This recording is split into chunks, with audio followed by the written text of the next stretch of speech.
Kia ora and good morning, everyone. Welcome to everyone that's here in person and all of those that are watching live online. Thank you for joining us this morning on day 2 of the Rebuilding Nations Symposium. I'm Penelope Ray, and in my day job, I'm Business Director at Beca Digital.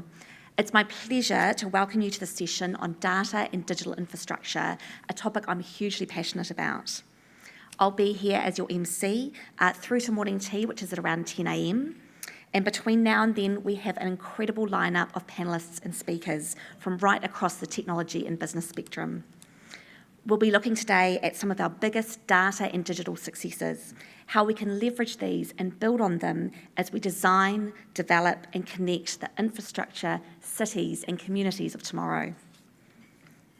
The panel will also be answering questions coming through on the special Rebuilding Nations app, so be sure to get your questions in. For those of you that haven't already done so, the app can be downloaded from the Apple Store for iPhone users and Google Play Store for Android users. It's super easy to find, just search for Rebuilding Nations 2020 and it should come right up. You will need to sign in and you can easily do so when prompted with your name and the email that you use to register for this event. A reminder as well that detailed bios for all of our fantastic speakers are also available in the app. They're also on the event website, so please do go online and find out some more about them. So I'm sure we all breathed a collective sigh of relief last week at the news we weren't heading into another lockdown, and so that this event could of course take place. Of course, it doesn't mean we can be complacent, and there are a few basic rules for this conference that I'm sure are second nature for you now, but I'll go over just in case. So firstly, please make sure you've scanned in using the Event COVID Tracer app QR code. And secondly, but no less important, if you're experiencing any flu-like symptoms or cold symptoms, please go home. No handshaking or hongi. I've already broken that a few times myself this morning. I'll make liberal use of hand sanitizer. It is really hard to forget not to do this, but you can touch elbows, ankles, or simply nod. Lots of different ways to say hi and goodbye. Maybe get creative. Also on that topic, please wash your hands frequently, and there is hand sanitizer all over the place. You can see them on your tables, also out of the doors, so please use it like it's going out of fashion. And lastly, masks. If you are catching an Uber or a taxi, a bus or a train, please do wear a mask. If you do need one, they are available downstairs. Just ask at the registration desk. In the event you haven't been in this room before, the bathrooms are located on either side here, and in the unlikely event of an evacuation, please follow the exit signs as illuminated and assemble in the car park outside. Okay, with all of that important information out of the way, that brings us to the reason we're here today, on data and digital infrastructure. Aotearoa New Zealand has some of the best digital infrastructure in the world, and recognising I may be slightly biased given it is my day job to love technology, it's also true. Technology is a huge contributor to New Zealand's GDP, our job growth and productivity, and it's only set to increase. While in New Zealand we're geographically isolated, we are globally connected. We have a really strong technology ecosystem, a culture of innovation, a foundation of healthy competition.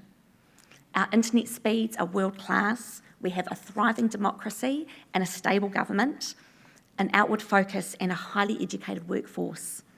This means that all the success factors are here for us to cement our place in a digital future and to develop the framework and the infrastructure that other countries can look at with envy. And so brace yourselves and hold on to your seats because the exciting action is about to start.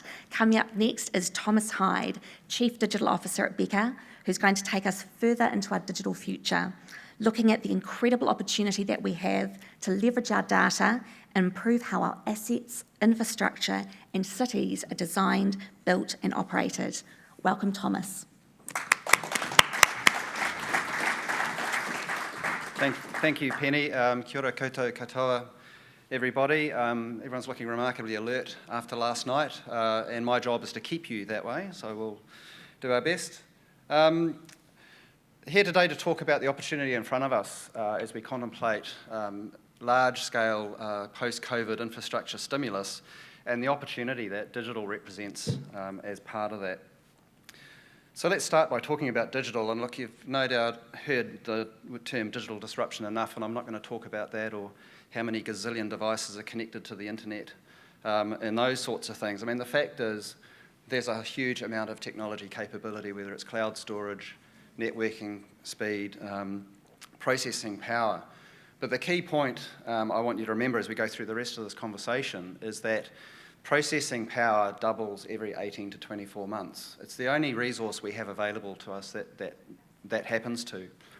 And if you think about the experience we've just been through with COVID, I had the delightful job of working out how to have, in the space of 3 days, all 3,500 of our Beca people spread across 20 offices, 8 countries, how to get them all working from home in that period, which we managed to do so, and a lot of other organisations have talked about that, how we were able to actually keep working. We were able to stay engaged, we were able to produce what we needed to. And I know in our situation, probably 2-3 years ago, we would not have been able to do that, or it certainly would have had a big impact on the business. And that's fundamentally because of that underlying growth in processing power that's been happening.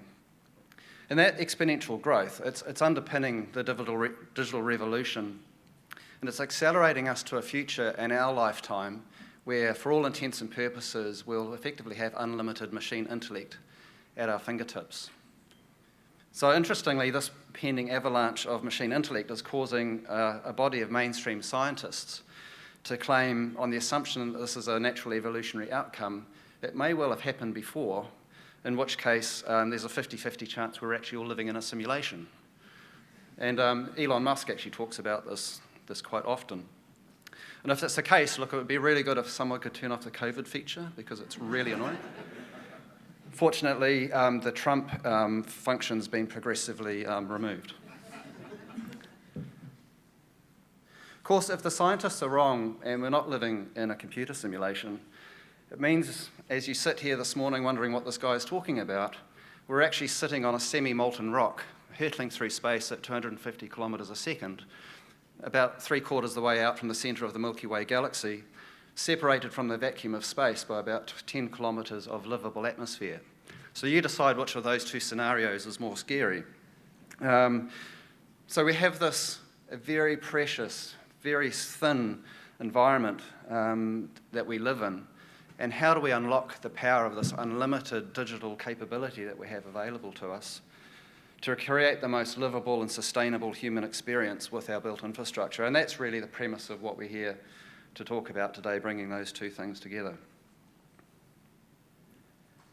At Beca, we're actually celebrating 100 years of being in business this year, and over that time we've been involved in literally thousands of projects impacting the built environment. And as we reflect on these projects, whether it's going back to the Auckland War Memorial Museum or more recently the Sky Tower, it's interesting to think that in many ways, the ways in which we plan projects and deliver them hasn't really changed much through that time. Sure, we're using different tools. The War Memorial Museum was, the structure of it was literally designed by one person with paper, with a slide rule. It's always good with these things when you see that they're still standing up. But with the Sky Tower and large infrastructure projects like the Waterview Tunnel, we can use clever construction techniques and machines, but it still takes a really long time to agree what should be done and to deliver the projects. In the case of the Waterview Tunnel, it took something like 17 years to get the thing consented before we could actually get on and start building it. So there's been a lot of dialogue with things like the Productivity Commission and the Infrastructure Commission about how we've not really seen a productivity lift in the construction sector for the last couple of decades. So why is that? The main cause of this, I believe, is the way in which we approach making changes to the complex, integrated environment that we work, live and play in. We take cities and regions and we break them up into silos so that we can manage them. For example, whether it's roading, wastewater, stormwater, power, healthcare, housing, education, not to mention all the private sector investment that we do in these environments. And it's a silo approach that creates challenges we're all familiar with. It takes a long time to actually then agree what we're going to do, especially if there are implications between those different silos. It's sometimes done with a poor understanding of what people really want, or consideration of the user experience, so the public doesn't always like the outcome. Sometimes the results make sense from one perspective, but when you put it all together, not so much. So, for example, we might have suburbs being built before we've thought through how the transport links are going to work. It can result in the wheel being reinvented, different silos coming up with the same answer to different problems, and so it can cost a lot.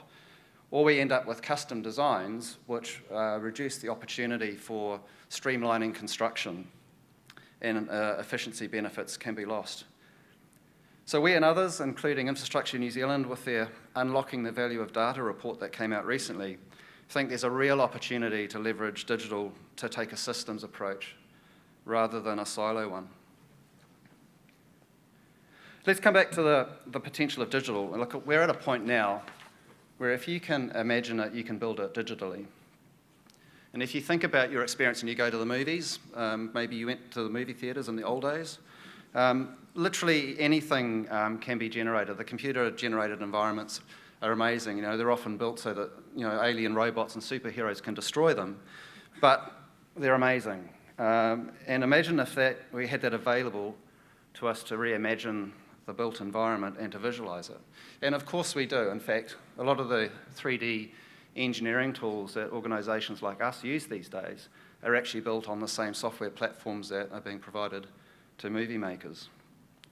From a design and visualisation point of view, we're only limited by our imaginations. And what if we could interact with that environment and make changes as we go?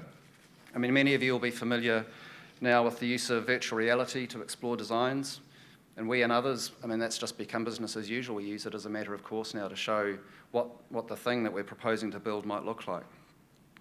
But we've also been raising generations of children to collaborate and play in these environments. My 15-year-old daughter and her friends, their idea of a good night in is actually building a world together in Minecraft. There's a fair bit of angst every now and then when monsters come along and eat it, but it's collaborative, it's social, creative and fun, and for them it's normal. So imagine if we applied that sort of approach with the people of Auckland or Christchurch or Wellington to collectively shape what the city could look like. What would that mean for our ability to make decisions about things like light rail and social housing and how much densification we want, where we might want to encourage industrial activity for job creation and so on. We can actually do this now if we put our minds to it. The technology's there. And the approach to do this is to create digital twins, virtual representations of the real world. A digital twin, it is, as I said, it's a representation of the real thing. It looks like the real thing, so you can interact with it and visualise it. It behaves like the real thing, so that you can try scenarios. You can do what ifs. What if we did this with it? How would it operate? And you can connect it to the real thing, so you can actually bring insight to actually really understand what's going on inside the asset. And there are a number of cities now who are doing this, and organisations are also doing the same thing. And for example, in Singapore, the Urban Development Authority there, for a number of years, has had a large-scale, actually probably the size of this room, model that you could walk around to see what the city was going to look like in 50 years' time. They're now turning that into a digital representation. They're spending about $73 million building a high-fidelity model of the city and making that available to a whole range of stakeholders. And here you can see an example of some of the things that people can come in and access information and start to think about things you might want to do in the city. Other examples are the city of Rotterdam. It's been applying similar technology to solve urban problems. For example, to get buy-in to a shared smart thermal grid, which makes whole neighbourhoods more energy efficient, which is now being implemented. In the city of Rennes in France, they're using digital twin for urban mediation with citizens and exploring impacts of things like sunshine, noise modelling, tree shadow impact on buildings. Helsinki, they're using a digital model as a testing tool, open to the public, and they're actually using it as a platform for offering virtual tourism, which is pretty topical at the moment.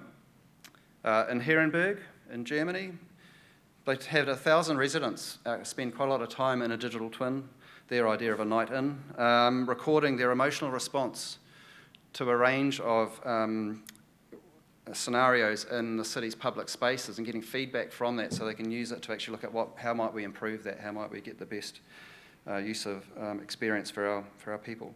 And these sorts of things are not just happening at a city level. We've got utilities and other organisations investing in digital technology. For example, Anglian Water in the UK is investing heavily in digital twins.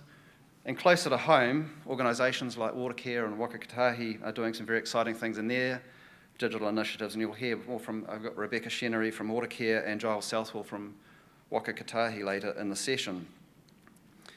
So if technology is not the limitation, and I assure you it's not, then what is the limitation?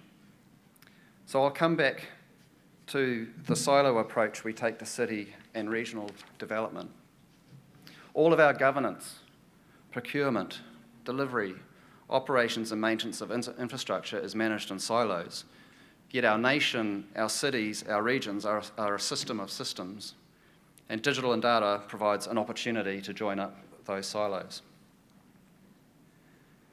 One way digital can help, it can speed up how we get buy-in from the public, providing new ways to engage with them. For example, we're seeing a lot of benefit from the application of artificial intelligence for having a much wider, diverse range of conversations about what should be changed.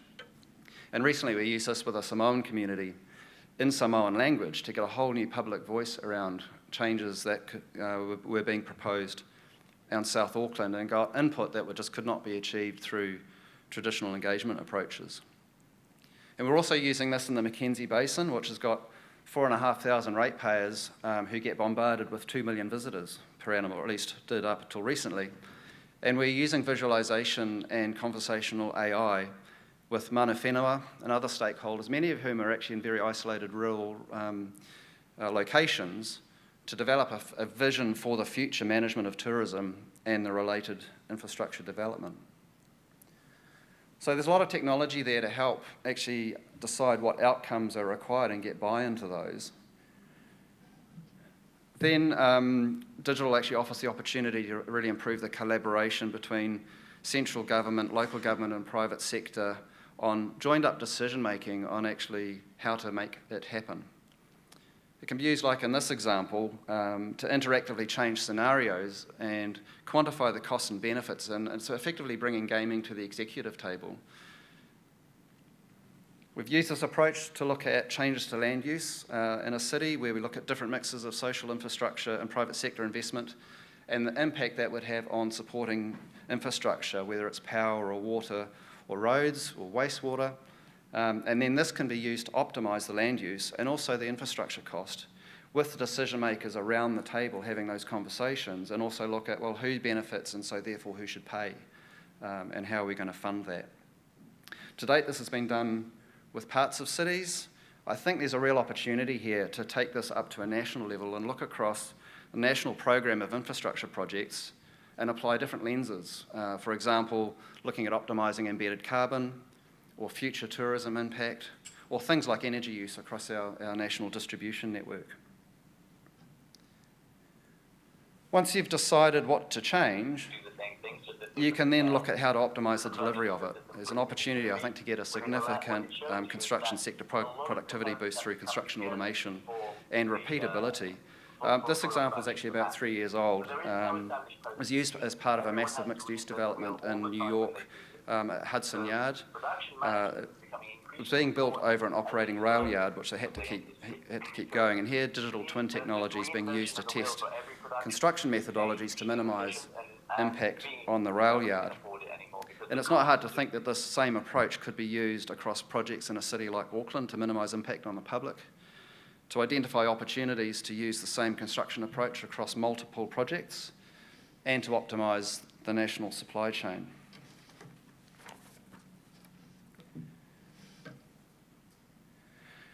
So how do we unlock the potential of digital as we contemplate a stimulus program to engage the public, to make fast decisions and speed up delivery? And I'm not alone in calling for some sort of national approach to digital twin, but it's not a technology challenge. Hopefully, as I've demonstrated to you, there's a lot happening, especially in each silo and across a number of the projects being contemplated. And as I said at the outset, we're only going to have more of this technology capability available to us.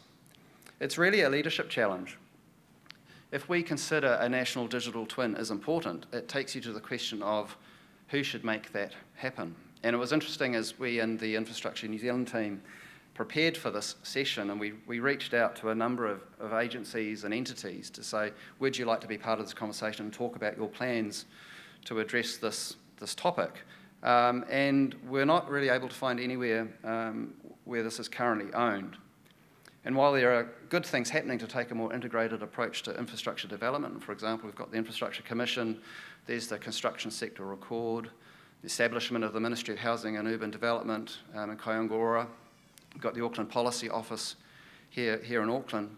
This, I think, it's all focused on the physical asset. What's missing is a central function to create a national digital twin and provide investment decision support through public engagement, master planning and program monitoring. So it's great to have the Minister here for the digital portfolio today. So I think the government is in a really good place to assist with this. I mean, this would leverage the work, the great work that's being done at project and organisation level by councils and government agencies, making use of their digital twins and data. And Giles is going to talk shortly about what Waka Kotahi are doing to enable that. But it's about providing decision support capability over the top with the aims of improving the combined outcomes and accelerating delivery. In the UK, there's a Centre for Digital Built Britain, which has some very long-term goals. In fact, I think they're planning to take 30 years to solve this challenge. And I think we can take a similar but very practical approach, and given our size and relatively few layers of governance, really make progress in this in a much shorter space of time. The government infrastructure stimulus provides the biggest opportunity since the Great Depression of last century to significantly improve the built environment. The opportunity here is to put the same importance on the creation of a national digital asset as we will on building new physical assets. It's going to require strong collaboration between the private and public sector to make it happen, but the potential economic and social benefits are enormous. And with that, I thank you for listening. Thank you.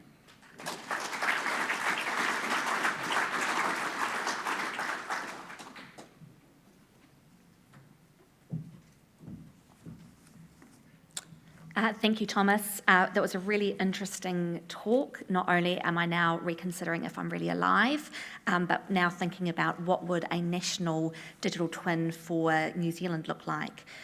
Thinking about how we can really change things in New Zealand is really important right now. Breaking free of those siloed approaches and actually looking at smarter, better integrated and connected infrastructure.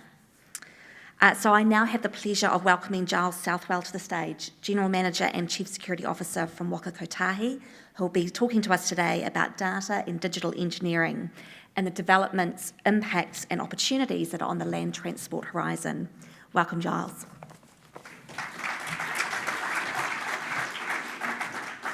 Thanks, Penelope. It's a pleasure to be here. Tēnā koutou, tēnā koutou, tēnā koutou katoa, no Ingarangi, te whenua, no Northeast, aho, no Newcastle, aho, ko Southwell, te whānau, ko Giles, toko ingoa, kanui, te mihi, kia toto, tēnā koutou, tēnā koutou, tēnā koutou katoa.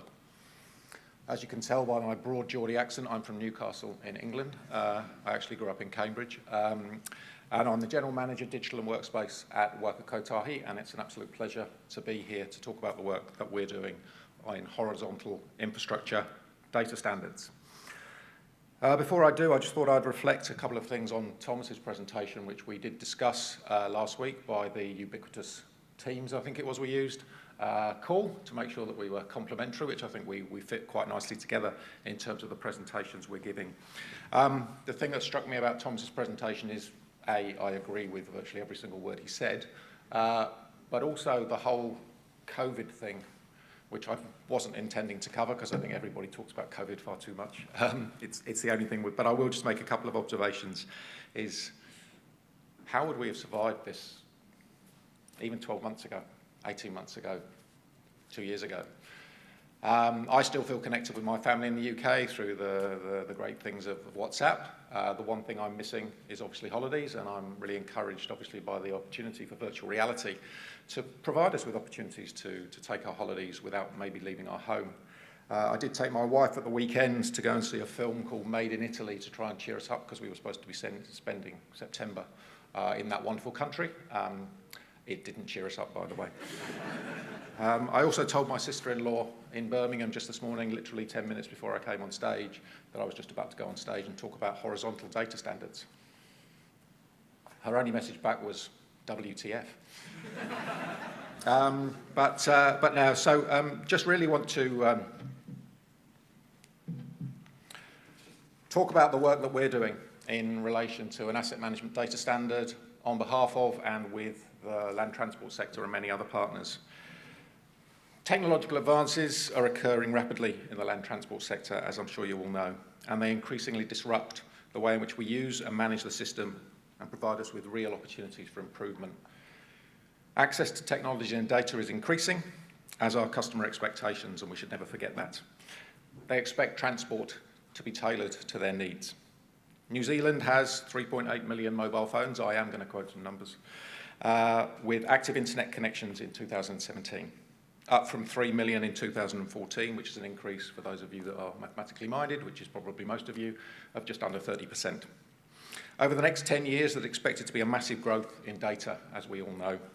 That exponential growth in processing power and storage will achieve that. So that will be generated by and used in the transport sector in ways that we can only imagine at the moment. And this is going to occur especially as the cost of the technology, and in particular the sensors that's needed, will come down, and smartphones will come down in cost as well. New products and business models are being created from the conversion of emerging and existing technologies, powered by the vast amounts of data that those things are generating. Concepts such as big data, machine learning, artificial intelligence, all the things that many of you in the audience will be very familiar with, are already part of those technological changes. They are transforming how we interact with and manage our technology. They are also enabling systems to improve over time and providing us with new ways of thinking about problems. I was amazed to hear already we're talking about 6G. We haven't even got 5G, and in some parts of New Zealand, we're lucky to get any internet coverage at all. It will be increasingly possible to create fully detailed, data-rich virtual models of everything.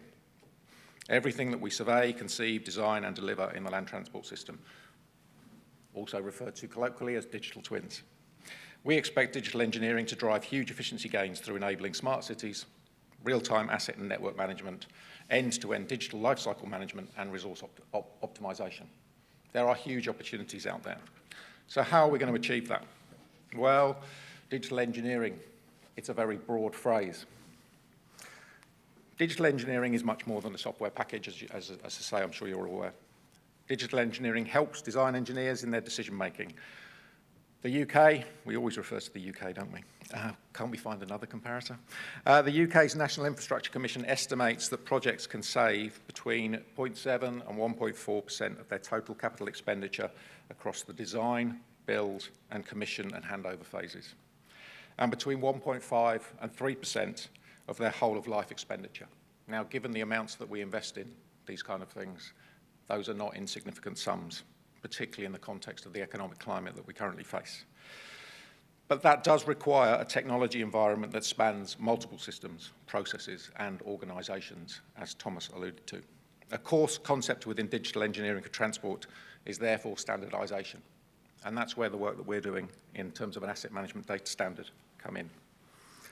Standards provide a reliable basis for people to share the same expectations about a product, a process, a service, and they are a prerequisite for interoperability. Virtually all modern technology depends on standards in order for them to function. Can we imagine search engines such as Google? I believe there are others. How would they work if they weren't using standards to direct their users to other websites? They need consistent data exchange rules. Email between Outlook and Gmail would not be possible without data standards for mail transfer. All forms of electronic payment, who in this room ever carries cash anymore? All forms of electronic payment, including credit card, debit cards, etc., rely on standardized authorization and settlement processes. Standards have contributed to economic growth at least as much as patents, according to the UK. A 2015 study calculated that over 1/3 of labour productivity growth in the UK economy between 1921 and 2013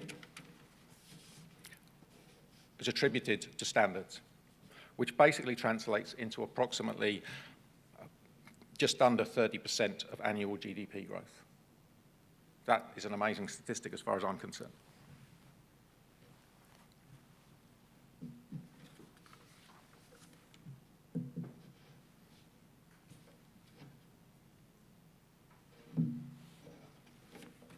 So each year, Waka Kotahi, which I have the privilege of being general manager in, invests over $3 billion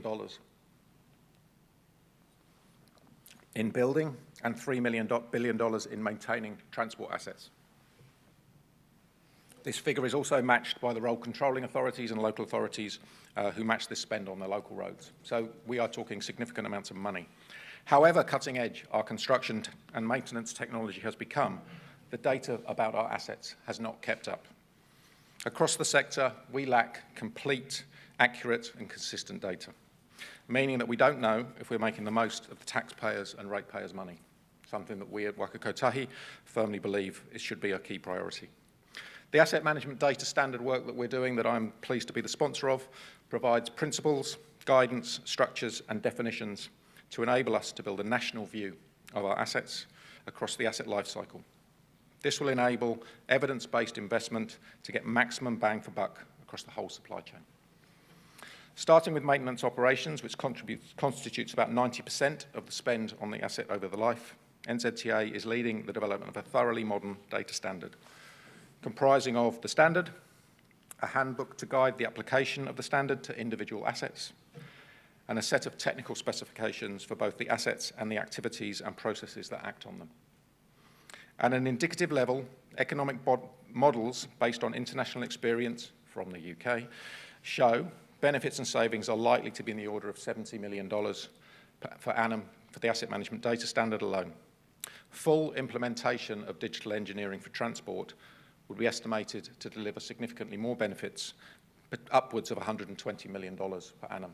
And given the financial pressures that the public purse and many others are under, those are targets that are worth chasing, particularly as the cost of implementation we currently estimate as somewhere in the order of $45 million. So you can see an immediate and huge payback if we adopt the standard and implement it effectively across the sector.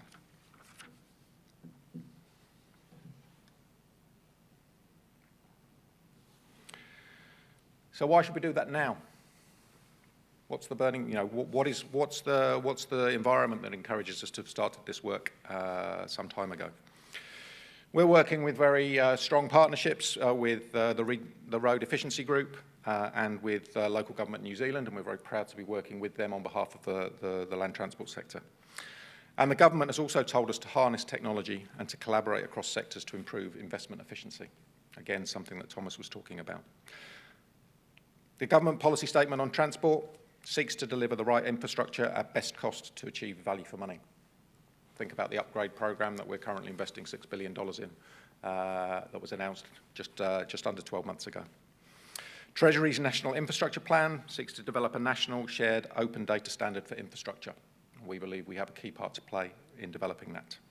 And Infrastructure's New Zealand Unlocking the Value of Data calls for national infrastructure digital twin, something that I think we should aspire to as a country and is certainly attainable.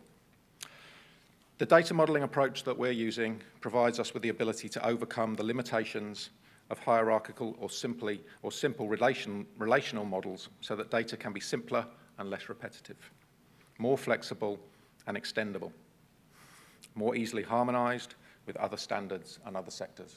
And we're working quite closely with the water sector because we're looking at horizontal data standards, and water is clearly a key part of that. We can interface with other horizontal infrastructure partners. I've mentioned Three Waters, rail, which obviously Waka Kotahi has a key role in, as well as the regulator, other utilities, etc. This means that we can get a New Zealand-wide standard infrastructure view and even support work towards that national digital twin, which should be our aspiration.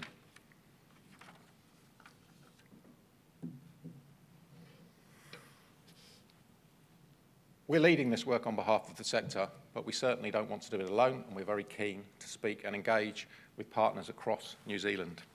We do have a project plan. We did an indicative business case that was approved earlier this year, and at that point the sponsorship of the programme moved from our Transport Services Directorate into my own area, which is Digital and Workspace, so that we can lead the development of the standard, working very closely with our colleagues across the organisation, but also across the wider sector. We're releasing prototypes or phases of the standard for testing and for consultation across the 12 months that we're currently in through to about July next year. The assets in the first release were selected to demonstrate the ontological model.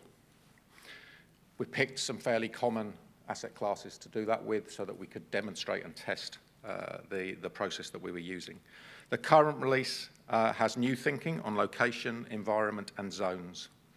Zones is all about areas or polygons that overlay physical assets and are impacted by controls. The next release will tackle structures and the crossover with the water and geotech capabilities. Once we've tested the 4 releases over the 12 months, we will release version 1 of the standard in earnest or in anger, which we hope and anticipate will be in July next year or very soon after. We're working with a range of partners across the organisation, across the country, and a range of experts. Local government, suppliers of asset management systems. We're trying to design a standard that is system agnostic, so that actually it can be used as the technology and systems are replaced and upgraded across organisations. We're working with major contractors who obviously work as suppliers in our own field of asset construction and maintenance. Working with the Three Waters standard development team. We're working with government agencies who have a relevant interest in this, such as LINZ, DIA, MB, and Stats New Zealand. We're working with other public sector owners, and we're working with interest groups, both within New Zealand and internationally. Recently, just last week, we had a video conference call with Transport for New South Wales, who are doing some very interesting work in digital engineering, as I'm sure many of you are aware. The process is certainly not over. We are doing this on behalf of the sector. We want to do it with the sector, and we want to make sure that when the standard is released, it's owned by the sector, and we will act as the steward or guardian of the sector on behalf of the land transport system. So we're pretty excited. I will explain to my sister-in-law what it's about. So yeah, I'm very pleased to be here. I think it's a great opportunity to talk about the work that we're doing and the potential that it has. Tēnā koutou, tēnā koutou, tēnā koutou, katoa.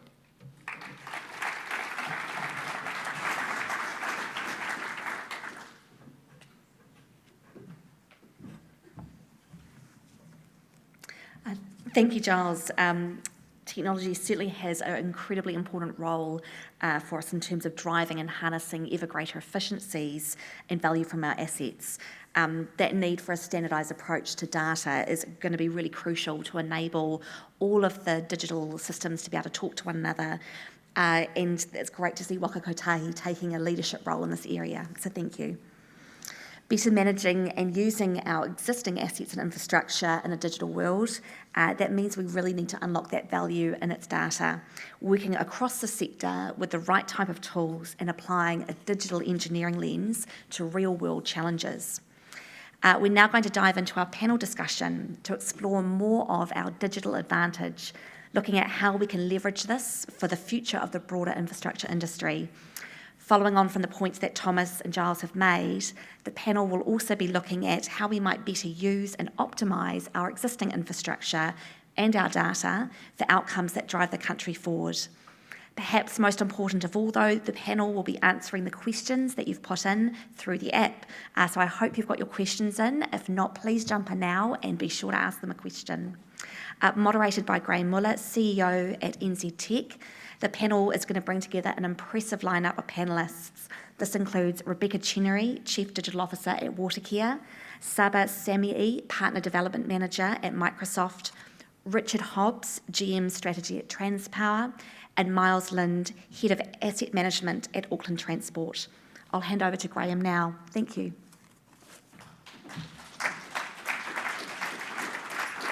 Come on up. Come on, panel. Yeah, come on. Good morning, everybody. Nice to see everyone. So I'd just like to welcome the panel up to the stage. Make yourself comfortable, please. I'm going to get them all to do a proper introduction of themselves in a moment when we get into it. But I'll just run through so you know which one's which. We've got Richard over on the side over there from Transpower, Saba from Microsoft, Rebecca from Watercare, and Myles from Auckland Transport. Thank you. Sorry. So this session, we've got about 40 minutes to have a bit of a chat. I've got this cool app thing here, very digital. If you want to join into the chat, you just type something on your cool little device. It'll pop up in front of me. Once someone's checked that you're not being rude to me first, it'll get cleaned up, and then I'll be able to ask on your behalf. Old school. If you want to go old school, just stand up, wave your hand, and start yelling out, because I'm quite into that as well. Given that we've got a small group here, I'll leave that on so I can see if anyone gets interested. Quickly just do a quick introduction of myself. I'm Graeme Muller from NZTech. NZTech is an NGO, basically. It's an aggregation of 20 technology associations now, which is funded by memberships and has a purpose to try and create a more prosperous New Zealand underpinned by technology. These associations range from sector-based ones like FinTech and EdTech and Health Tech, specialties, there's AI Forum, IoT Alliance, and then groups of people like tech women and tech marketers and the like. Collectively, we have over 1,500 members paying my salary, and the 38 other staff that we have, and we work collectively to try and create a more prosperous New Zealand, which by aggregating up the tech conversation, bringing all those communities together, helping raise the awareness of the importance of technology in New Zealand, working closely with the government across a range of things, and helping our tech exporters overseas. The conversation today is about leveraging the digital advantage. So I'm going to jabber on for a little bit, so just sit back and get comfy. Just to set the scene, obviously we all know about COVID. From our perspective, from the digital and the tech perspective, it's become a real tipping point. Digital transformation has dramatically increased.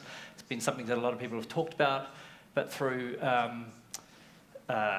necessity, many companies found themselves having to rapidly digitally transform, and then with government and investment in space as well, it's just kept the momentum going. New Zealand actually has a very strong pedigree in technology. For those of you who don't know, we have a strong technology sector, and very strong digital capabilities. There's roughly 100,000 IT workers or employees in New Zealand who are digital technology workers, software programmers, architects, business analysts and the like. So that's, I think, somewhere around about 5% of the workforce now is the digital technology worker. And the tech sector itself, prior to COVID, it'll be interesting to see what impact COVID has, but prior to COVID was the third largest export contributor as a major sector. Potentially it could be the second largest. It's growing at a really strong rate, and not just from an export perspective, but a lot of overseas sales, which doesn't get picked up. So we've got this pedigree, we've got the strength underneath us. And we need to, I guess, leverage that. So I'm coming from the outside in, from the infrastructure conversation. And we need to think about what are those strengths that we have in infrastructure across New Zealand, what are the strengths we have as a country, and then how do we leverage them? There is some work with the government around a digital technology industry transformation plan as part of economic policy to try and accelerate the growth and opportunity from the digital tech sector. And from that work, we've found that there's areas where the sector can grow, but fundamentally underneath that, there are some critical foundations that have to be in place. And I put it to you today, which is what we're going to discuss, that they're the same foundations you need in place to digitally transform infrastructure and the areas you're in. And those areas are getting the right skills, having your data structures right, cybersecurity, getting the security and the trust and the privacy all around that, and getting the right capital and investment. And without those things, it's very hard to grow the tech sector, and it'll be very hard to transform infrastructure as well. With that, let's engage our panels. I thought what we'd do is kick off and get each of the panelists, and we'll work along the panel, just to do a brief introduction of themselves, a bit about their role, and then sort of bring it into the conversation around, from their experience, where do they think we could be leveraging the data? We're going to focus primarily on the data today as the main leverage point. Where can we be leveraging the data to get that better advantage? Myles. Kia ora, everybody. Is that on? Yep. My name is Myles Lind. I'm originally from Murihiku. For those of you who don't know that, that means Southland. So I'm one of those. I currently live in Tamaki Makaurau, and I work at Auckland Transport. I'm also the president of IPWEA New Zealand, which is a not-for-profit sector training company, and I'm also the chair of National Asset Management Canada, which is kind of similar to the New Zealand model in a way, where the federal government looked at municipalities and how they were doing asset management and using data and said, we can do this better, and the federal government in Canada decided that they would fund that 80 cents in the dollar for a period of time to lift that across the local government. So that's a little bit about me. Morning everyone, my name's Rebecca Chenery. I'm from Watercare. Those of you that live in Auckland will be, I'm sure, very familiar with Watercare, given the small matter of the drought this year. We are, of course, your water and wastewater provider to the people of Auckland.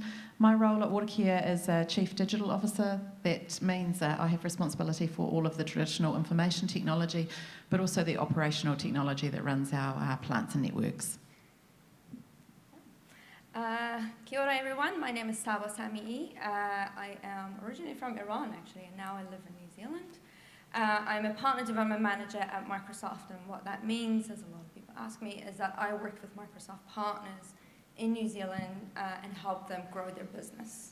However, I think the reason why I'm here today is my passion for data and AI. I've been an AI ethics researcher for around 4 years, and I continue to upskill. I do need to make a tiny disclaimer. While I work for an amazing company called Microsoft, anything I say today is my opinion and my own research. So if you want to quote anyone, quote me. Don't quote them. Thank you.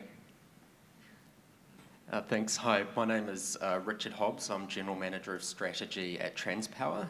You might think that I look quite different to that person on screen there named Cobus from Transpower. Unfortunately, he is sick today, and so is remaining in Wellington. I'm based here in Auckland, and in my role I'm across strategy and also our customer and new ventures functions. And my interest in digital really is around how we can enable the future electricity system so that we can help to decarbonise our country and achieve net zero carbon. Beautiful introductions, everyone, but you missed the question. So we're going to come back this way. Okay, now you've got more time to think about it, Myles. So we're going to come back this way. And just a little bit of thought about, in your day-to-day, what's your opinion on where you think the data could be leveraged better already? Great. So what I didn't mention is what Transpower does. So we own and operate the national electricity transmission grid, and we're also the system operator for the electricity system. So we operate the electricity market that balances the system in real time, 365, 24/7 to keep the lights on. So from our perspective, I think the really interesting area in terms of how we've made headway in digital recently is, we're fundamentally an engineering company, so we get really excited by technology. But what has been really transformational is when we've started to flip that, and rather than think about applying cool tech to our business, is thinking about what are the problems we're trying to solve for customers or for internal employees, and how can we get value from that? And I think that's fundamentally resulted in us having to have a deep understanding of our operating model and what we actually do, to then think about the digital use cases that will deliver the most value in our company. So fundamentally, we are a large asset management company. So we have, we need good asset management systems and structures and data to know the condition of our assets. We then need to have good asset condition information. And so, we're just starting, and we're really one of the first transmission companies in the world now to roll out drones at scale for achieving asset condition information. We then have to make decisions on our assets in models, and that's really about, we make decisions each year for maintenance and replacement of our existing asset base in the order of $500 million a year. So each 1% improvement in optimization around our asset health and criticality decisions is worth $5 million to us. It's a lot of money. And then we have to think about what is the future evolution of the grid as new wind farms, new renewables, and other electrification technologies hook up. And that's really a simulation play to simulate how it might evolve into the future under different scenarios. We then move into our planning and scheduling and our design. And so, we have BIM at the moment we're working on through, virtual 3D representations of our assets to assist our designers to better design for our network without having to visit site all the time and leverage productivity. And then we deliver our work in the field, and that's delivered by our contractors. And really that's around, at the moment, digital applications, and I think, further into the future, QR codes on a lot of our assets, augmented reality goggles to provide work practices, and switching instructions so that we can work more efficiently, effectively, and safely on our assets. Thank you. Yeah, okay. So I think coming from a completely foreign, should I say, world to infrastructure, what I have learned in the last 2 days and the last few months ever since I was asked to be on the panel, one thing that I have noticed, and I think Thomas also mentioned it as well, is that there is a lot of data in New Zealand, but it's very siloed. So I think where we can leverage our data best is to find an approach to actually bring that all together, connect it, and then make sense of it. So there are existing technologies that you can do this with. The best one that I've come across is a blockchain-based, a distributed model, basically, where you can gather all the data and make it available to everyone so everyone can have a say. One of the really interesting projects that I have come across is a project called Regen Villages, or Eco Villages. They are self-reliant, self-sustainable ecosystems that a Stanford University entrepreneur and professor is now working on. And we can dive into what those are later, but what he has designed for these villages is a software, a blockchain-based software, so everyone in those villages, from the plumber to the electrician to the residents to the landowners to the farmers, everyone can have a say in how things need to be done. And I think if we can replicate that somewhere in New Zealand, it would be interesting. Yeah, very good. Thank you. Really just picking up on a point there, I think for us the opportunity to leverage data better is in bringing some of those silos together, and those silos exist in our organisation really in the old OT world and the IT world, and I think increasingly what we're seeing is a movement from the systems that support the operation of the plant and network and SCADA systems increasingly becoming more connected through IoT and becoming closer and closer to IT, but we haven't really merged that data to unlock it ultimately for much greater benefit. So there's a real opportunity in our business to do that, but ultimately we anchor that to the why and the who we do that for. And of course we do that for our customers ultimately and for the people of Auckland. So, I guess my view is we're going to hear from a lot of technology people today with technology views, but I think the big evolution in this data space for us across the industry is to move from talking about the necessary inputs, things like data standards, unnecessary inputs, to outcomes and outputs, and to develop a collective vision of the why and what does good look like and what will be different here. Because without that, at the risk of offending people, data standards are unlikely to inspire anyone, Well, or very few. They're actually unlikely to occur. What happens is the across other sectors that are evolving, digitally transforming at a faster pace, it's not until you've envisaged why you're transforming to actually create the momentum to make suddenly those fundamentals just become a lot faster and get done because they've got a purpose. Yeah, absolutely. And I think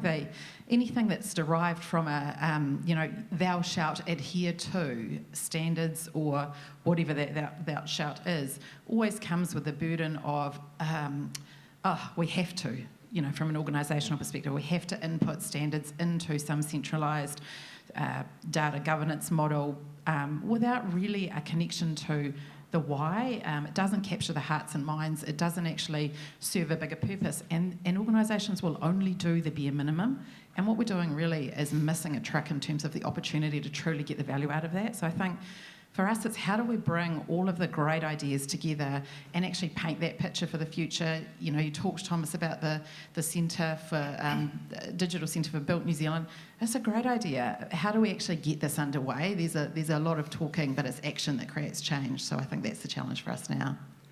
The other thing that you find with more of a collective visionary approach is that you move through the digital transformation maturity model faster. And what normally happens is you start with how do we digitalise what we're doing, and then how do we augment the things that we're doing with digital. But it's not until, and it normally takes about between 15 to 30 years, it's not until you get to the how do we completely rethink what we're doing now that we've got a digital infrastructure in place, and that's when it gets really exciting. What would you think we could leverage best? Yeah, look, a couple of things sort of spring to mind for me. So the first one is I completely agree with what I'm hearing and with what Giles was saying as well earlier. In an increasingly tech-savvy world, there is no hiding on our investment decisions. And in land transport, we're getting that all the time. So we think we know the best about our assets based on our data sets, but we're getting challenged more and more by the public saying, why did you do that road and not our road? And so you start looking at going, well, what's wrong with our data? And Giles sort of alluded to it. We've collected it 1,000 different ways over 1,000 years. We have really, really big data sets. And the other thing about land transport is we don't actually have a monopoly on all the best data scientists. We don't have a monopoly on all the best thinkers on where the world's going to go. So the opportunity for us in land transport is to open our data and really make it available. So we've got years and years of data sets on traffic counts and road quality and all kinds of stuff like that. And we use it day in and day out for operational things. As Giles says, 90% of our costs are in operations.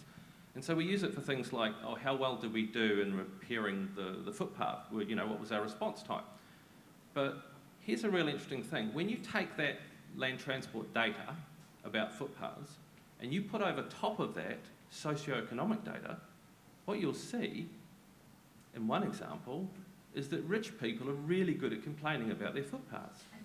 Rich people are really good at spotting when they're not happy with their footpaths. So from a land transport perspective, with scarce capital, how do we know we're actually investing across all of New Zealand, all of Aotearoa, in the most appropriate way? And not hearing about the faults in those footpaths, are we actually creating a health burden in some of these neighbourhoods? Are people rolling their ankles? Are they not using the footpath? Are they walking on the road because the road is seen as a better surface for their prams and buggies? So when we start layering information, we're going to have a whole lot more insight that we've never actually had. And the challenge with that is, right now, and you particularly see it in Auckland Transport, we were 7 companies that came together 10 years ago. We're still working as 7 companies in terms of our data standards and data structures. So you ask, how many safety barriers have we got? What length? We don't know. Some are measured this way, some are measured that way, some aren't even recorded. So what we see as a real opportunity is cleaning up our data, standardising our data, opening up our data, and then basically letting the world look at it and say, how can you draw insights from this that we can't possibly see? How can you help us generate more value from this information for the health business, the education business, the police, the water business from this data set. It's ours at the moment, but how do we make it New Zealand's? Very good, and just picking up on one of your points there about you don't have a monopoly on the data scientists.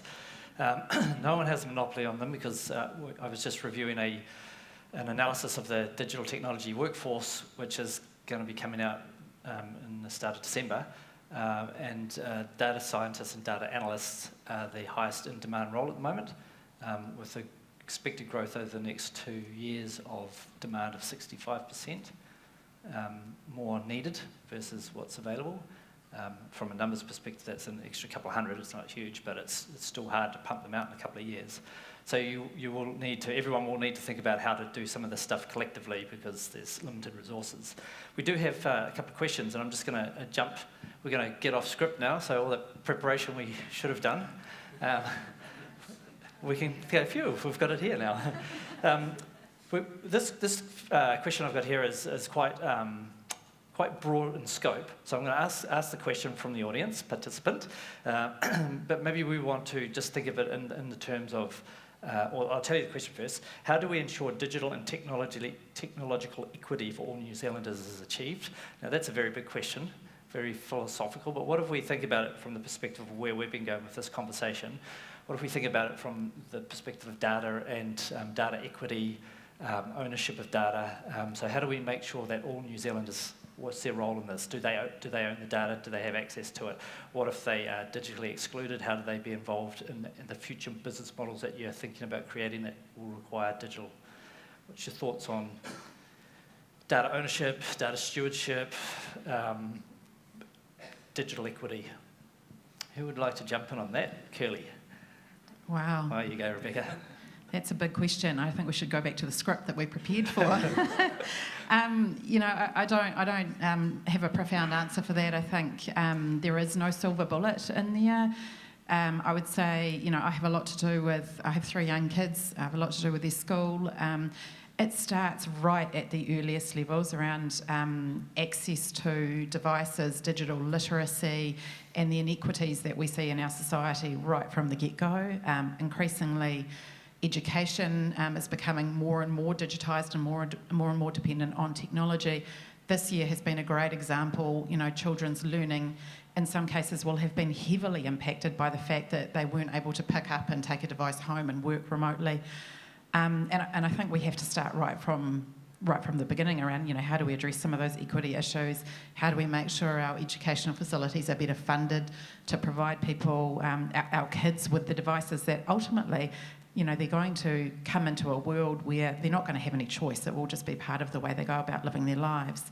But I can give you a really good example of an experience I had earlier this week with a slightly different lens, but I think it kind of teases out the same theme. I accompanied one of our field supervisors around our field crews, and it was a bit of a health and safety exercise for me, but really interesting to go and see our field crews out in the field, replacing water meters, doing their jobs in the hot sun, laying down on the ground, and I wanted to see, what are the hazards they were dealing with, how do they go about doing their jobs, and what's the one thing that I could do to make their job better. And I was mortified when the chap I was talking to presented me with a 6-page piece of paper and said, if you could turn my pre-start into something digital, that would revolutionise my world. And I thought, wow, have we missed a trick here? And it really is a bit of an equity thing. So, I sit in Newmarket, we deal with lots of people who make lots of noise about systems, and I want this and I want that and I need this analytics, and I to some extent we respond to the noisiest, squeakiest wheel. And here is a whole bunch of field crews who every job that they do, before they do the job, they fill out 6 pages of pre-start health and safety documentation that says, where's the nearest medical centre, where's my evacuation point? And I just thought, wow, how do we get out there more often? I took it and said to him, 2 weeks and I'll be back to you with an app. And he said, I bet you can't. I said, I bet I can. I love a challenge. How you going? But that's a great example. We're into it. We're going to do it. But it's a great example of, those little things are going to change those people's jobs immediately. They will make a huge difference. Similar to that, I just heard yesterday that 60% of the budget for the Citizens Advice Bureau in New Zealand is printing government forms, because the government digitalised its forms. Actually, they made them to PDFs, and then people who don't have a printer go to the Citizens Advice Bureau to get it printed out. And so 60% of their budget, it's crazy. So yeah, just thinking about that equity. I know you want to say something, Saba, go ahead. Yeah, I think I wanted to touch on, and I think your point about digital equity is great in terms of educating people. What I wanted to touch on was the data ownership. And I think, as idealistic as that sounds, it is actually everyone that needs to own the data, because regardless of the platform or the sector that we're talking about, every one of us owns a piece of that data, and every one of us is impacted by how that data is used and the decisions that are made based on that data. So this whole idea of, and I know I keep going back to it, this blockchain-based distributed model that everyone can contribute to is not a futuristic idea. It's something that exists today. It's something that we can invest in today. It's something that people can start contributing today. So in terms of the data ownership from an ethical perspective, I think it's everyone. And every individual should have a say in terms of how is their data used, who has access to it, how is it used, whether it's the house that I'm living in, the road I'm going to drive on, the words that I look up in my search engine, or the photos that I put up on my social media. They're all my data, and therefore I need to have a say. And the decisions that are made on those spaces need to be transparent to me, and I need to understand why. Yeah, I think the best analogy around that is that what we're expecting to see is data is going to evolve like the financial system evolved, that you own your own money, you give certain people rights to see it or use it or transact it or look after it. It's not a physical thing like data, but there's a whole lot of evolution, if you think, that needs to happen in a relatively short period of time to get, if data was to evolve to a situation like the financial system, regulations, trust, all that kind of stuff. Myles. Richard, around this point about this equity stuff, I think the conversation we had the other day about, you were talking about iwi and engagement, that's probably a useful lead. Definitely, and this kind of touches to Thomas's presentation earlier about digital twins. And I go back to leveraging our digital advantage as being able to prove up the value and demonstrate to consumers and people and stakeholders that there's value there, because it's through that we'll be able to scale these use cases into really meaningful, nationwide digital twins, etc. So the example we have at Transpower is every time we now are building a new and meaningful line, we consult with the local iwi, and what we do is we've worked with LINZ to bring up the old maps. So, for example, the maps from the 1860s, which are sort of hand drawn with pencil or quill and ink, and we essentially we bring it into a digital twin model of the landscape and do a sort of 3D flyover to say, this is where this old sacred power site was, etc. And then we show where our existing lines are and where the new lines will be built, and how that's traversing around sacred sites and how we've thought carefully about that. And for the iwi, because it's so meaningful that they're really important connection with the land. It's not about the transmission lines and towers. They're saying this is amazing. We've seen these old 1860 maps drawn up in pencil, but for you to be able to bring this to life for us, so that we can actually see how that maps onto our current day circumstance, is just so profound and meaningful. And so I think the ways that we can leverage data like that with those use cases could then prove up value to different stakeholders, provide the social license for us to roll it out at scale, and really provide even more value to all of New Zealand. Thank you. I'm going to cut to a new question, Myles, so if you had one planned, I'm sorry. There's a whole heap coming in here.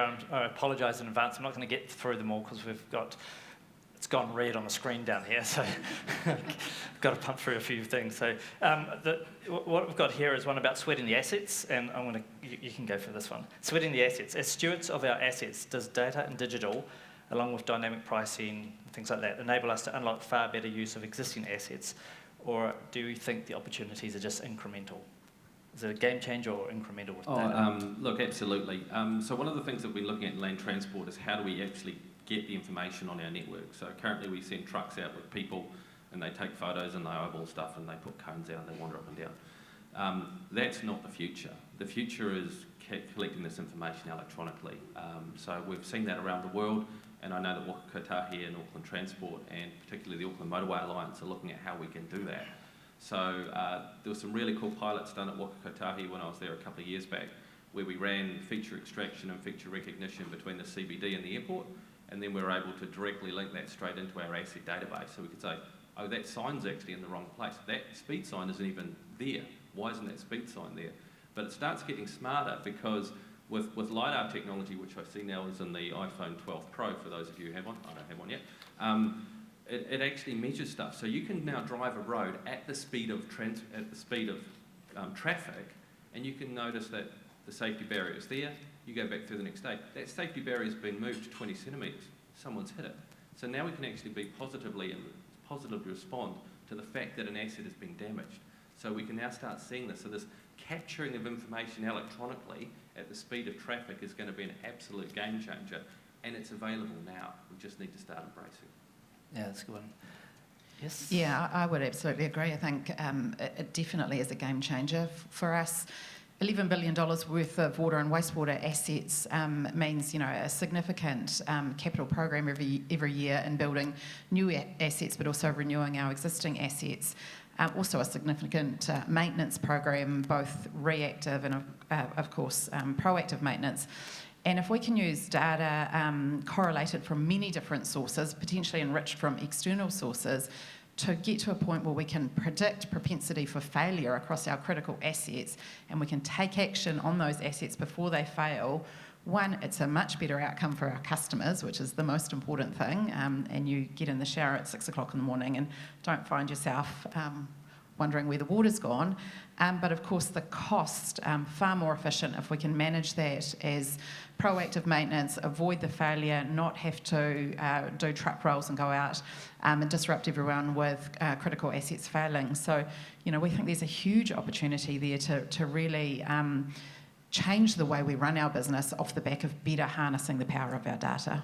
Thank you. I'm just going to actually, I know you're gagging, here we go, but what I want to do is, for the benefit of all the people who want to contribute, rack through a few of these a bit faster and just point at you and you just do one answer, and then rather than everyone answer each one. So I've got one for you, Saba. This question is around how do you think we should integrate digital as a tool into the wider question of achieving the infrastructure outcomes, rather than just an add-on? So what's your observations and insights around it being more of a integrated tool rather than just something we're doing a business, we've just tacked a bit of data, digital on the side? Yeah, that's a good question. I don't think there's like a silver bullet answer to that. The way I would look at it is that we need to have a more long-term plan around this. Some of the things that we're doing today need to fundamentally change. Some of the things around regulations and policies, the way we make decisions, that needs to completely change, because the digital world is a completely different world to how we've traditionally lived and done stuff. So if you are right now it feels like patchwork, it feels like an add-on, it feels like something that comes in, ad hoc, solves something, and then whether or not it stays or doesn't, no one really cares. But it is an actual transformation, and therefore the term digital transformation, and transformation is a journey. Would it be fair to say, back to an earlier point you said, that if we start with the vision and the direction of the business and what we're trying to achieve, rather than do we add on some digital twinning or do we put in some sensors, what are we trying to achieve, then it'll end up being more of a inclusive vision, long-term thing rather than just a tool. Okay, good answer. Thank you. Digital twin question for you. there's a long question here, but basically it finishes with who should lead the development of it. Do you want the whole question? It's probably not a question for me. Rebecca will probably be more of an expert in Okay. either Rebecca or Myles in this field. Yeah. Look, I don't think there's anything we can't overcome with regards to data and what we need to change without good government leadership and partnering with the private sector. I think this truly has to be a collaboration across all of New Zealand. And I think if we take that a step further, ultimately where's the money coming from? So right now we're funded in silos and we work in silos. Land transport's got fuel excise duties, road user charges. What if this digital world, and when we start layering data and blockchains and other things, start saying that money is better spent from a wellbeing perspective in education? So picking up Rebecca's point, how quickly can land transport transfer its funding over to education to get a better outcome for New Zealand? And government will need to help us with that because there's people on our side that won't want to let it go. Roads are very important.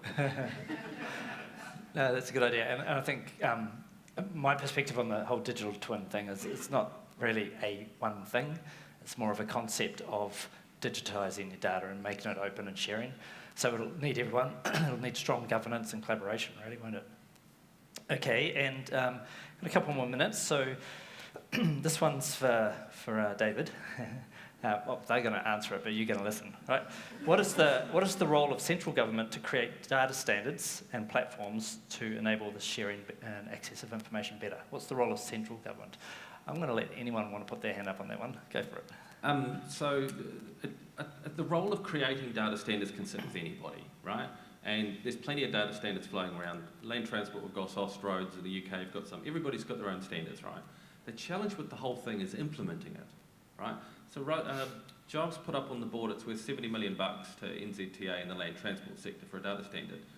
But then he backed it up saying, but from an NZTA perspective, it's a $45 million layout for us to get that. So when you looked at the data standards that were created back in 2017, and they came to market in May 2017, who's actually adopted them? Nobody. So because it's a digital transformation, which we said. So the challenge is, how do you make that transformation happen? It needs money, and ultimately it needs government money or centralised money of some sort to make it happen. You can have the world's best standard, but without implementation you get nothing. Bit of carrot and stick, maybe? Well, I think Giles's point, so we had a lot of debate about this inside NZTA when I was there, Kotahi. The initial business case said it's a $100 million layout and we might get 28. The indicative business case came back and said it's about 45 and you'll get at least 70. But what that doesn't talk about is what that actually unlocks. So this ability to have cleaner data, layered data with education, with health, with police, and the benefits to the broader society. And this is a real challenge. How much money should Waka Kotahi tip into sorting out their data, knowing that education is going to get the benefit in the near term? So that's to the question of what's the role of central government. It's helping set the vision, connecting the silos, and then maybe pushing with some regulation or encouragement or investment. Does anyone else want to have a... Yeah, I just really would want to reiterate the point of, I think the why is really important, anchoring everything to the why. So we should have data standards. Why? What will be better? What is the problem we're solving? What is the outcome we're driving for? Because you can see this going down a path of we should have data standards, that's great, we'll form a task force or a committee or something that generally nothing good comes out of, the risk of offending people again. But actually this journey needs to be a different journey. We need to have a collective and shared why. This is an exercise in capturing the hearts and minds. The data standards are an input. The digital twin is an input. What is it an input to?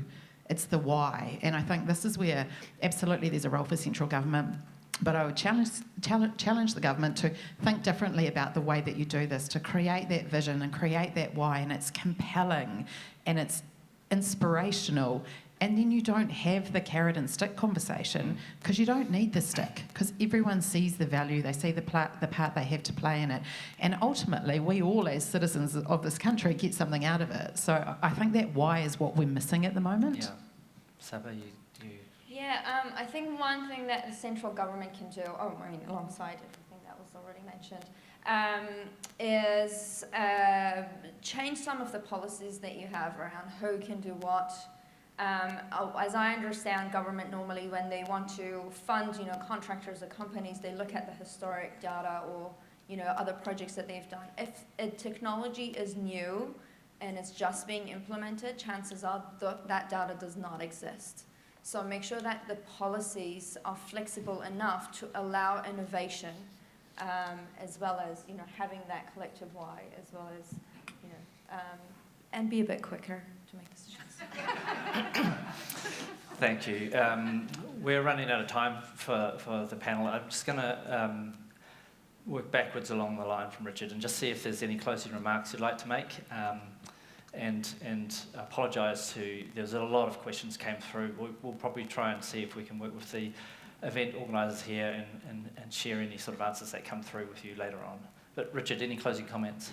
Yes, so I touched earlier on the sort of here and now for leveraging data, but I want to paint a sort of longer term vision for the electricity sector. We're going to have tens of millions of digitally enabled devices, smart heat pumps, electric vehicles, batteries, solar, interacting with the electricity system in real time, 365, 24/7.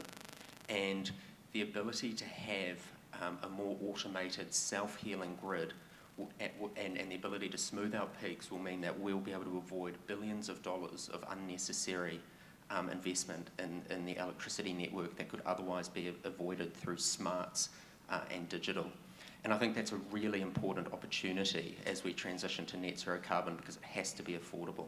So for us to be able to leverage that data in the electricity sector to continue to provide a reliable supply and enable all these new technologies is really critical. Thank you, Richard. Any closing comments, Saba?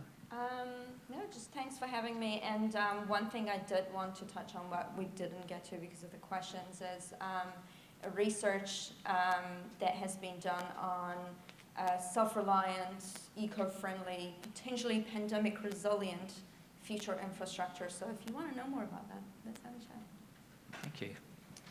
Just one point, really. I think one thing you'd have to ask yourself is, if the technology exists today and there's, generally speaking, a will, why are we not doing this, and what are the blockers? And we haven't really talked about skills. We've mentioned data scientists and data analysts, but actually reskilling the people that have worked in our business with built infrastructure that they've managed in a certain way, using their own version of the data in their own spreadsheet, in their own secret filing cabinet for a really long time, is going to be a huge part of this journey. So I think that's something we do need to tackle. It goes back to the vision question story, right? You can bring people through that change if they know why. I guess for me it's about diversity of thought. We've got a lot of people in the room that obviously work in infrastructure. We need to engage with data scientists and data analysts. Hackathons. A fund for hackathons. Let's have far more hackathons. Thank you very much. Well, that's it for us. Thank you very much for listening. I'd like you to thank the panellists for giving up their time, and hopefully it's very useful for you. Thank you very much.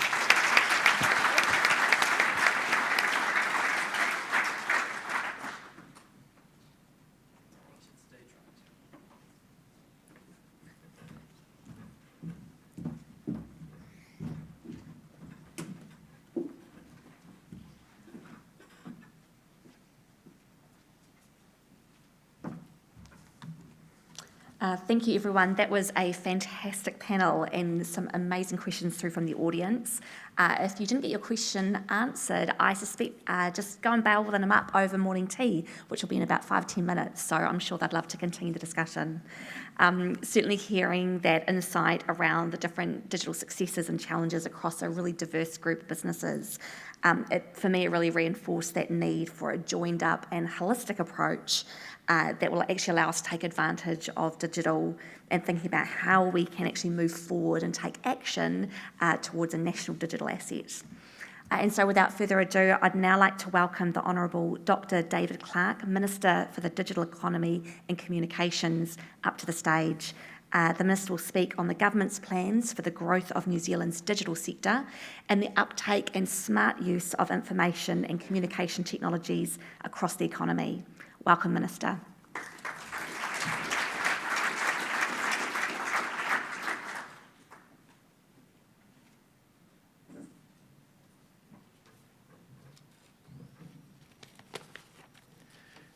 Ngā mana, ngā reo, i ngā karanga maha o te wā. Tēnā koutou, tēnā koutou, tēnā tātou katoa. Ki ngā mana whenua, I tamaki makauro, anu ne aku mihi ki a koutou. No kuti honore ki a haere mai ki te whakanuia tēnei huihui ngā whakahirehira. Nō reira, ngā manaakitanga ki runga I a tātou katoa. Nō reira, tēnā koutou, huri noa I te whare, tēnā rā tātou katoa.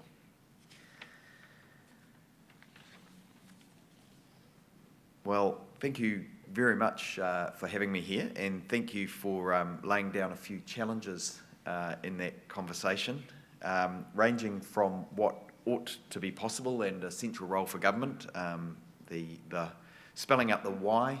I really relate to that challenge, Rebecca, through to the impossible, asking government to move faster.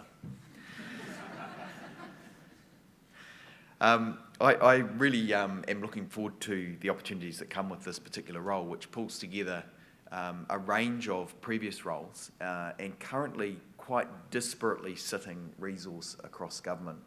I've been in the role nearly 2 weeks, and it's fair to say I'm still very much in listening mode. I've really welcomed the opportunity to come today, for example, and last night over dinner to chat to understand a little bit more about what the priorities for industry are, because one of the themes that was coming through the panel there that was really strong was the importance of collaboration, and that extends both within government and across into the private sector.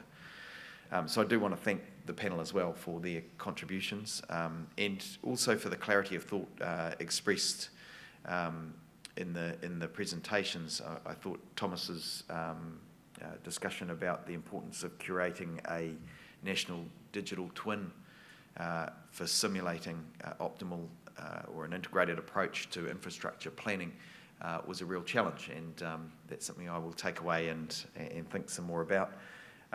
But also I noticed that, Graeme, when you laid out the things that really are the elements of success, the focus on skills, the data structures, the privacy and security aspects, and the investment in getting the CapEx right, those challenges are the ones that I'm hearing about consistently, I have to say, so far in the role. So those are the things that I'm going to be focusing on in the next wee while.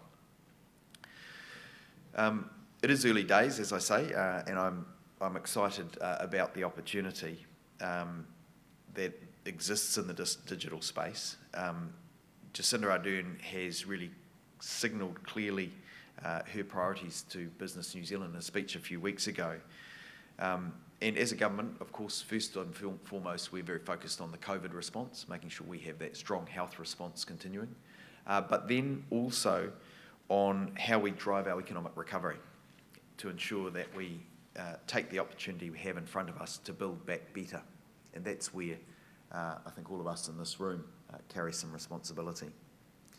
Because to build back better, I think we all know digital technology has a role, and we've heard it spelled out again today, some of the opportunities that are there and are actually really immediate. So for me, my focus is going to be on talking about connectivity, the economic benefits of digitalisation and e-commerce.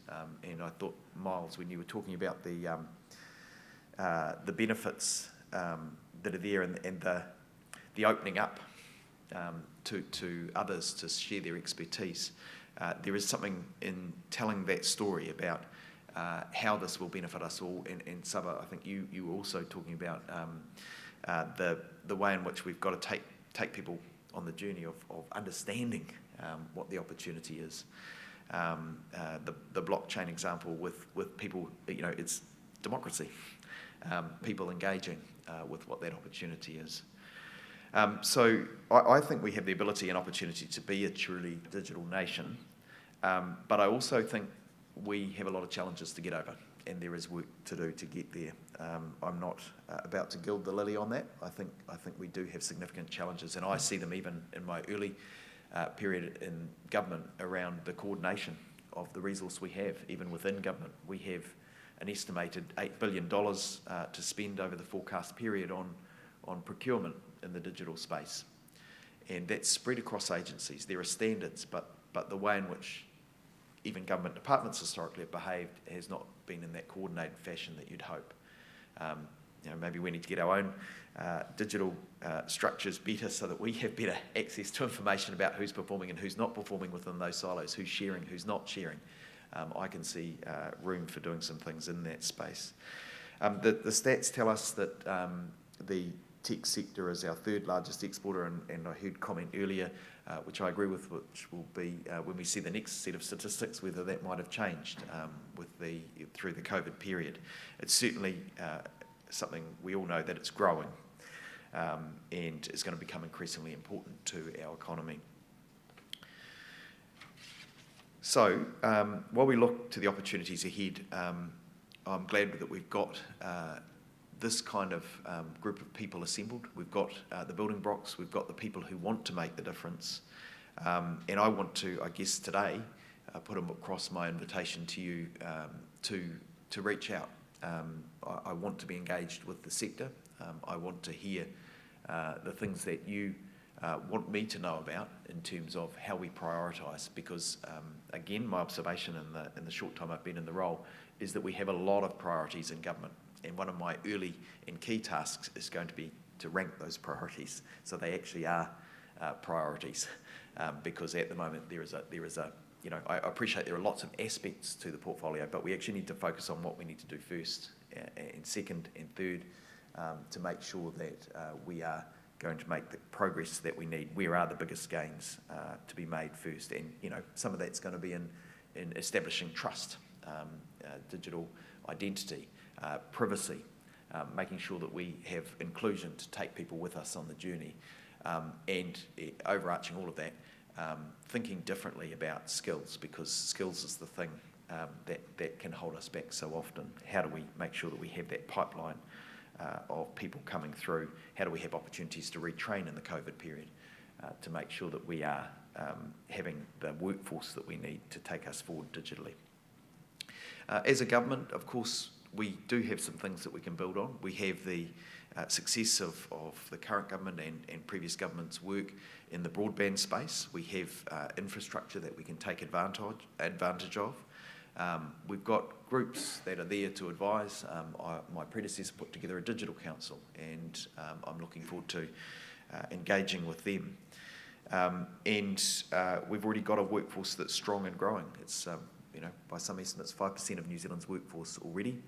We've got 22,000 companies in this space, according to the stats from last year. So with an export estimated at 7.4 billion and a 5.4% growth rate in the tech sector, and predominantly driven by high-tech manufacturing, we know there's opportunity, and we know there's a curve we're on, and the challenge for government is to work out how best to support that through in my mind, strategic investment, through the conversation about how we remove barriers, how we get standardisation that we need, and so on.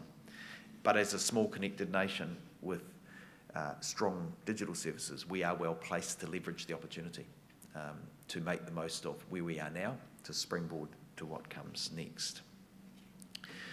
Through the COVID period, we did see how that opportunity could present in quite a new way. And I do want to thank all of those who stepped up, and appreciate there'll be many people in this room who worked some very long hours to facilitate within your own organisations different ways of doing things, to take advantage of the opportunity, but also just to keep the businesses working and being successful. And also, of course, to our ISPs who dealt with massive spikes in traffic and helped keep us safe from various actors during a challenging time.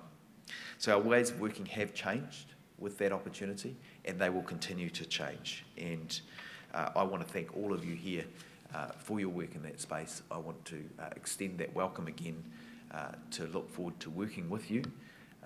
And I want to wish you all the best for the rest of the day, as I do have to now slip away to another engagement, but I have enjoyed the opportunity last night and this morning to interact, and I'm also looking forward to having a cup of tea with you. And I recognise that the only thing between a cup of tea and is me, so I'm going to move off the stage. Kia ora koutou, ngā mihi, kia koutou, no reira, tēnā koutou, tēnā tātou katoa.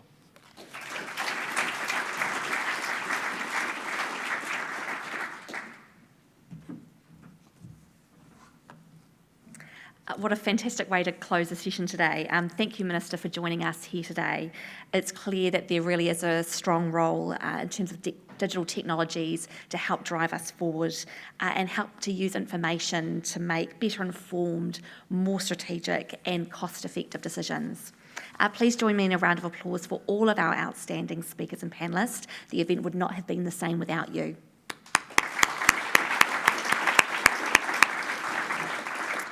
Thanks also to everyone in the audience for joining us here today. It's certainly been a really interesting session and with some clear themes emerging. With infrastructure the driver of so much of New Zealand's growth and with access to new innovative technologies at our fingertips, now more so than ever before, we're in a fantastic opportunity to really shape our future for the better. Now's not the time for us to rest on our laurels. As Rebecca said, it's a time for action, and it's time for us to drive forward together for a better, more connected and thriving New Zealand. This is probably a once-in-a-generation chance for us to do it and to do it right. And so next up on the session, we've got session 6A, Transforming Transport, and session 6B, Improving Social Infrastructure. The sessions kick off at 10:45, so do get a seat if you can. They're going to cover really important ground and it's going to be quite popular. A reminder also, stay tuned to the polling app as we want and do need to hear from you as our infrastructure leaders on what's important to you and what's going to drive New Zealand forward to our resilient, sustainable and digital future. You've got the opportunity now to share your views. There's a couple of polls that are now live. Do jump in there and express your views. We really want to hear from you. Next up though, it's morning tea. Enjoy. Thank you.